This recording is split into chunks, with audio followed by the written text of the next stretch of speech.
Number 17. I enjoy social chit-chat. No.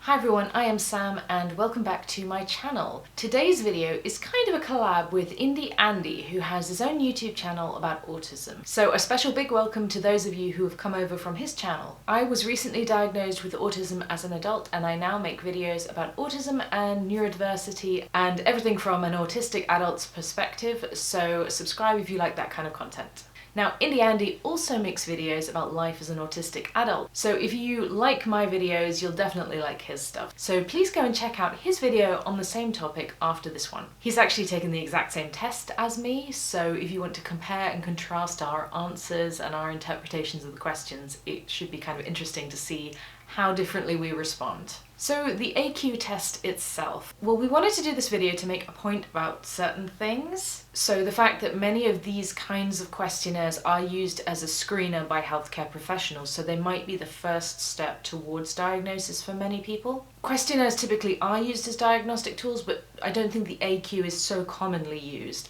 And I personally find this particular test very misleading, ambiguous, and kind of perpetuating certain stereotypes about autistic people. I also kind of feel like I've taken this test a few times in my life and I feel like my answers change depending on my mood, so I'm not really sure that it's a particularly valid test of autism. Now, I'm not doing this test to sort of encourage you to self-diagnose or unself-diagnose or anything like that. It's really more of a criticism of the test and getting people to understand why so many people go undiagnosed for so many years. Even though it's not like they have milder autism, it's just that they have slightly different autism from the stereotypes and from the kind of presentation of autism that is in these tests. And I really just want to start a discussion about how we maybe need to modernize our understanding of autism and just update it and bring it kind of into the 21st century a bit. But before I begin on the questions, I'm really curious to know what you think that I and what you think that Indie Andy will both score on the test. So it's out of 50,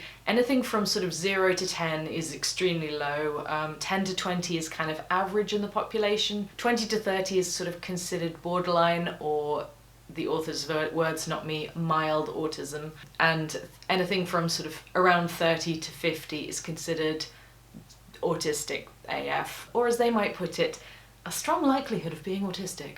So please let me know in the comments your predictions and we'll see if you are right. So let's get on with the questions. Some of them I will find really easy to answer and some of them I really don't actually get what they're trying to say. I'm interested to know whether you guys agree with my interpretation of all these questions. So let's get started. Okay, number 1. I prefer to do things with others rather than on my own. This one I find really hard to answer because it depends on what I'm doing. If I want to work on something, then I want to do it by myself because I want to concentrate. But if I'm doing things that's like a social thing, then by definition I want to be with other people. So I still don't really know how to do that. I guess I would say slightly disagree because I do like being on my own a lot. But not all the time. This has really started well, hasn't it? Okay, number 2. I prefer to do things the same way over and over again. Things is a very abstract thing. Do I do my chores the same way over and over again? I mean, yes, because I feel like that is a more efficient way of doing things. I actually really don't know if I like to do things the same way over and over again. So I'll put slightly disagree, because I don't feel like that's a very obvious thing. This is already driving me crazy. Okay, number 3. If I try to imagine something, I find it very easy to create a picture in my mind. Yes, I am very, very visual. Number 4. I frequently get so strongly absorbed in one thing that I lose sight of other things. Frequently?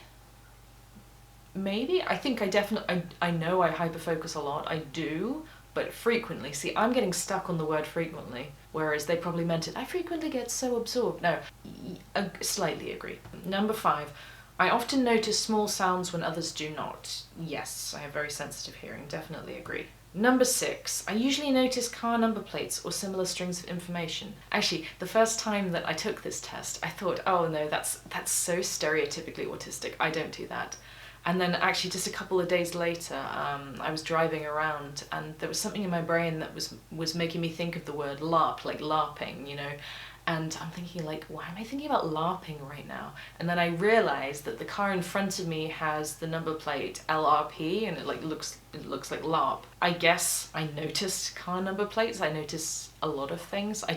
I'm not very interested in car number plates, but if there's a funny string of text, I will definitely notice it. So I'm gonna have to put strongly agree for this one. No, definitely agree for this one, yeah. Okay, number 7. Other people frequently tell me, there's this word frequently again, I don't like that. Other people frequently tell me that what I've said is impolite, even though I think it is polite. Now this is interesting because this is what other people tell you. People don't typically tell me I'm impolite, but that doesn't mean that I haven't inadvertently been impolite. But I'm gonna be honest here, slightly disagree. I think maybe it's been brought up, but it's not something that happens so often. Number 8, when I'm reading a story, I can easily imagine what the characters might look like. Yeah, I think so. Number 9, I am fascinated by dates. No, I'm not really fascinated by dates. Okay, number 10, in a social group, I can easily keep track of several different people's conversations. That's really easy for me to answer. Definitely disagree. I can in some ways, but the minute I am asked to be in the conversation, I definitely can't. I don't know what's going on. So if I'm a silent observer, I could probably listen to all of them, but then people typically expect you to contribute in conversations, don't they? Anyway, that was a disagree. I find it very hard. If there's a lot of people talking and I'm trying to talk to someone, I really struggle to keep up with all of it, so. Number 11, I find social situations easy. Slightly disagree. I find one-on-one situations a great deal easier than group situations, but I don't really find social situations easy. I'm always slightly on edge unless I've known the person a really long time, so no, it's not easy. Number 12, I tend to notice details that others do not. Yes, I think that is strongly agree. Number 13, I would rather go to a library than a party. This one I really object to because it's like, okay, well, what type of library and what type of party? Is it like kids week at the library and there's lots of kids running around? And is it a party about, I don't know, cheese? Cheese? Do people have cheese parties? They should. But, you know, if it was a cheese party, I would go. What's the question again? I would rather go to a library than to a party. No, I like parties. I just don't like if it's really noisy. So, slightly disagree. Because libraries, I like going to libraries when I really have to focus or work. Or I like university libraries. I don't like just anyway. Number 14, I find making up stories easy. Now, I actually don't understand this question. I don't know if they're getting at like writing fiction, which is what I first thought it was, or like lying. Like making up stories. I don't know, I'm kind of assuming they mean like when you're playing with a child and you're making up a scenario in your head, so I would say slightly disagree. Number 15, I find myself drawn more strongly to people than to things. I think this is a very bad stereotype about autistic people, that we don't like people and we like objects and machinery. Like, I know a few autistic people now in real life, and I know many autistic people on the internet, and I don't think any of us are really like that into machines over people. So no, I strongly disagree. I don't get drawn to things. I'm interested in tech, but I'm not drawn to things. I don't even know what they're getting at by that. I feel like that's a very stereotypical thing to say about autistic people. Number 16, I tend to have very strong interests which I get a bit upset about if I can't pursue. I mean, I'm not getting upset about in terms of I wouldn't have like a meltdown because I couldn't pursue it every day or something, but like if I don't indulge these kind of passions, I will not feel fulfilled in my life. So I will say slightly agree. Number 17, I enjoy social chit chat. No. To me, social chit chat is like small talk. It's kind of, I get why it's there. It's kind of like to ease you in, but in my head, it's only something to kind of work out something more interesting to talk about. It doesn't do anything for me just by itself. You meet someone at a party and you chit chat, what's the point? I would rather talk to them about their interests and see if we have, you know, more meaningful things in common. Number 18, when I talk, it isn't always easy for others to get a word in edgewise. Sometimes, yes. If I'm talking about something that I'm really excited about, then I can go on sort of a monologue and I can talk very quickly and I can talk very kind of intensely. If I don't know what to talk about, sometimes I won't say anything at all. So I kind of go between the very, very talkative and the very sort of mute or silent sort of person. So some people who meet me in certain situations will think that I'm a really, really quiet person, and then some people will be like, well, she never shuts up. I would say slightly agree. Like I said, I go from one extreme to the other, so actually either one of these is correct, and answering in one way doesn't make me more or less autistic than anyone else. So number 19, I am fascinated by numbers. This also strikes me as a very stereotypically autistic question. I'm fascinated by numbers. I'm pretty good at maths. I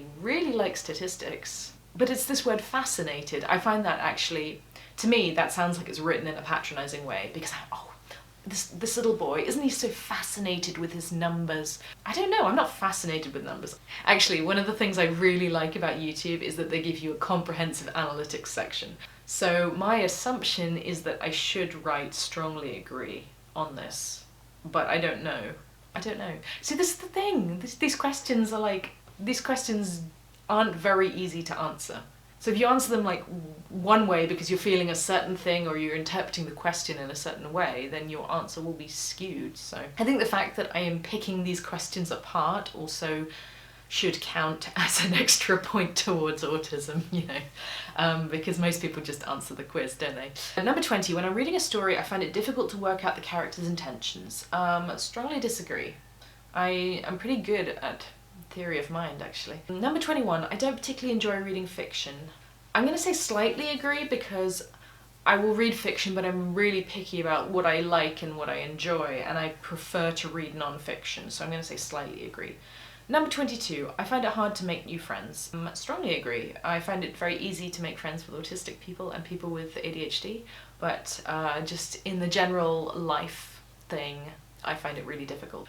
Number 23, I notice patterns and things all the time. Yes, I agree. Number 24, I would rather go to the theatre than to a museum. This is another really stupid question, I think, because it depends what's on at the theatre, and it depends which museum, I would love to go and see more musicals, for example, but I'm not really interested in like sort of experimental drama or something like that. I don't know. And like a museum, when I'm in London, I absolutely love the Natural History Museum and the V&A, but I wouldn't want to go to like the war museums maybe. So I don't know, I would rather go to the theatre than to a museum. I typically prefer going to museums because they tend to be quieter and more accessible from a sensory point of view. So I'm going to say slightly disagree, because slightly disagree means I'd rather go to the museum. Yes. It does not upset me if my daily routine is disturbed. It does not upset me. I would say it does kind of upset me a little bit. Number 26, I frequently find that I don't know how to keep a conversation going.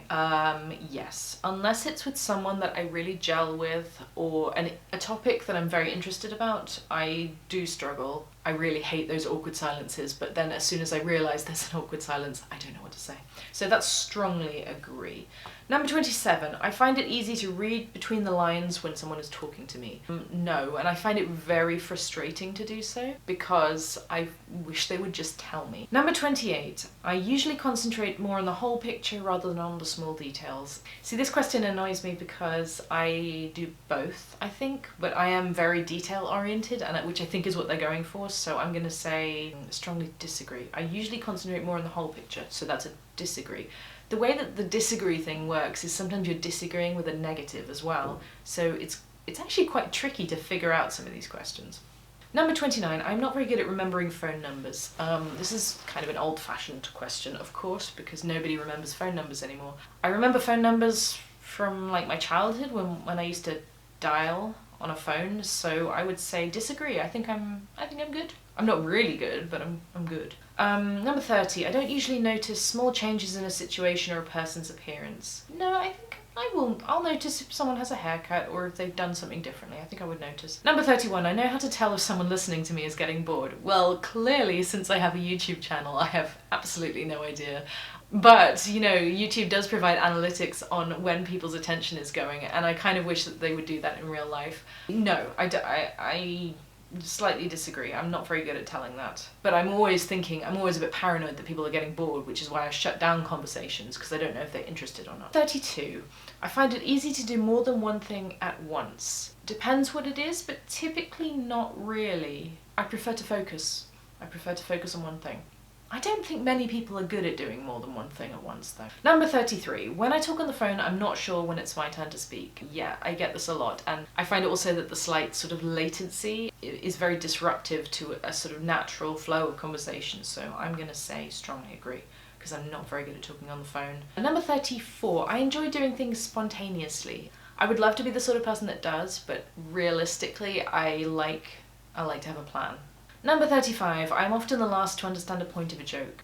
Generally, I would say strongly disagree. I think I get jokes. I hope I get jokes. I get my own jokes. Number 36, I find it easy to work out what someone is thinking or feeling just by looking at their face. Yes and no. I find it very easy to notice lots of subtle cues, but I find it very hard to interpret them. So I will generally pick up on an emotion, but it's not what that person is kind of saying, and then I'll say, well, I don't really understand why they would be feeling what they're showing me, but I don't really understand why they're feeling that either. I think I can work out how people feel, but I don't always interpret it right. Does that make sense? I've put slightly agree, I don't know. Number 37, if there is an interruption, I can switch back to what I was doing very quickly. No, I find this very hard. Number 38, I'm good at social chit-chat. Wait, didn't we already have this question?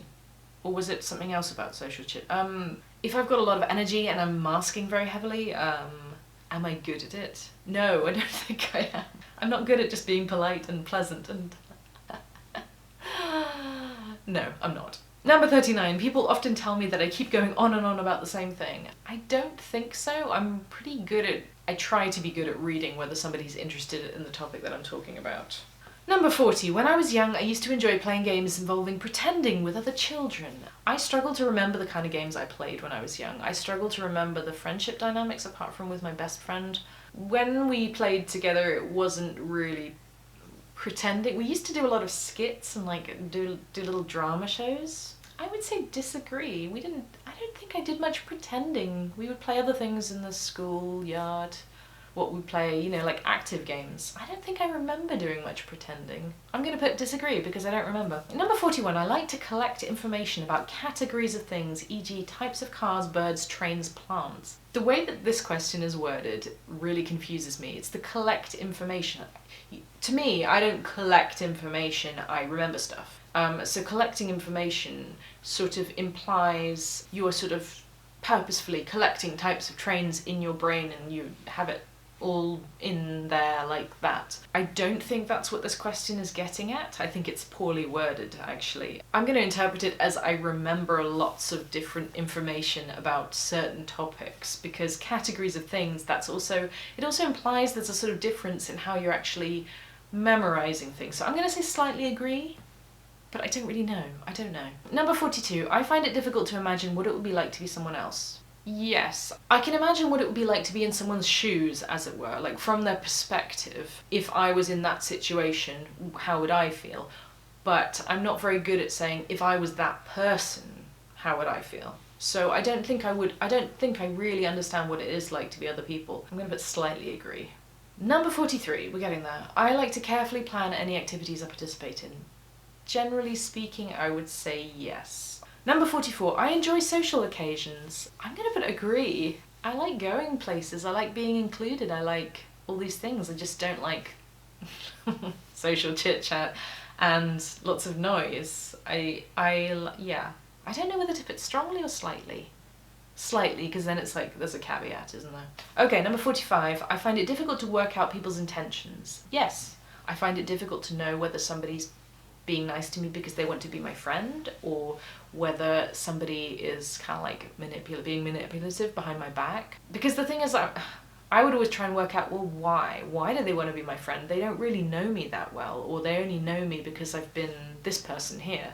Or why would they want to be manipulative? Because what's the point of that? Like creating drama. I don't get that perspective. So yeah, I find it easy to understand people and understand their psychology, but I find it difficult to understand their intentions, especially if they're neurotypical or if they're not like me. So strongly agree, I guess. Number 46. New situations make me anxious. Slightly, yes. Some new situations will make me very anxious and some won't make me anxious at all, but I would say slightly, yes. Number 47, I enjoy meeting new people. Yes, actually I do. You know, but after 5 minutes I'm done. Number 48, I'm a good diplomat. I feel like I've spent my life kind of working out the best way to say something or say what I mean without offending people. So in some ways, if I don't go around offending people the entire time, then I must be a good diplomat, because probably the thing that comes out of my brain initially is more offensive than what I end up saying. So I'm gonna say slightly agree that I'm a good diplomat. 49, I'm not very good at remembering people's date of birth. I am and I'm not. I think the way that society is kind of structured now, like people basically just use Facebook to remind themselves. But I still remember the birthdays from people I went to primary school with, because we had a sheet of paper with all of that information and I would look at it and memorize it.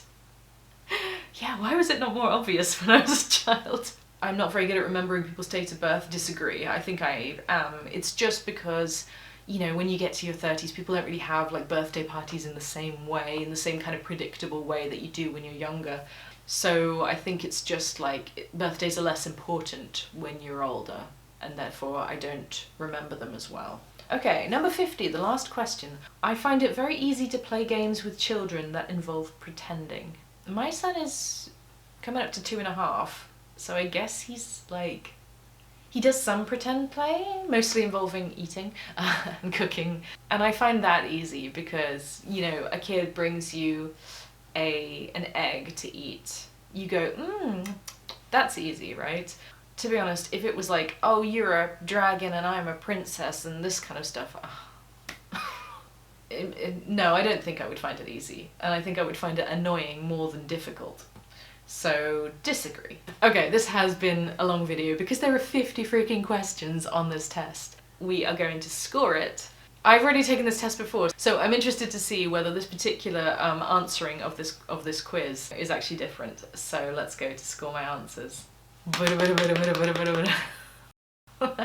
So I scored 36 out of a possible 50, which means that according to this, I have significant autistic traits, which I agree with. Or as it puts it here, this score indicates significant autistic traits. So they clearly did not have an autistic person spell check it. This is actually more autistic. Talking through it out loud like this has made me more autistic in my responses than when I took it first, which I got 34.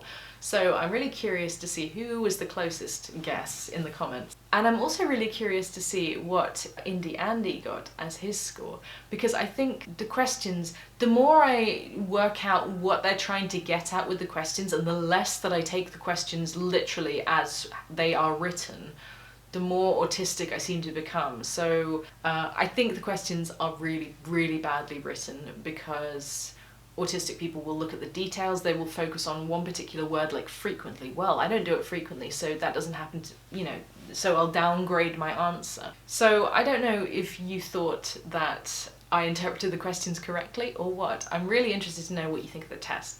And I would really love it if you went and checked out Indie Andy's video on this exact same topic. I will link it right down here in the description box. I hope you enjoy his channel as well. It's my first kind of like mini collab, so it's pretty exciting. So thank you so much for watching this video. I hope you enjoyed it and I will see you next time. Bye.